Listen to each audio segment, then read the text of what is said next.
আরাফাত দিনের অনুসরণে জিলহজের 9 তারিখে পৃথিবীর বিভিন্ন প্রান্তে থাকা মুসলমানরা নফল রোজা রাখবেন। এতে 1 বছর পূর্বের আর হায়াতে বাঁচিয়ে রাখলে আল্লাহ তাআলা অগ্রিম 1 বছরের গুনাহ আল্লাহ মাফ করে দিবেন।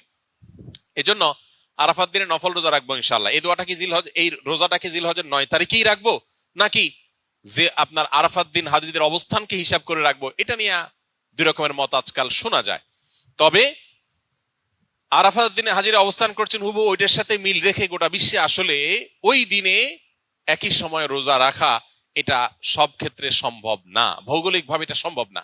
এই জন্য জিলহজের 9 তারিখটা যদি কেউ রোজা রাখেন ইনশাআল্লাহ বিদিনিল্লাহ তিনি এই ফজিলত এবং এই তাৎপর্য মাহাত্ম্য পেয়ে যাবেন, এবং এই মতটা অধিকতর সব দিক থেকে সমৃদ্ধ এবং যুক্তি সমৃদ্ধ। এই জন্য আমরা আরাফাত দিনে যারা আরাফাতের ময়দানে অবস্থান করছি না তারা রোজা রাখবো ইনশাআল্লাহ বেশি বেশি করে।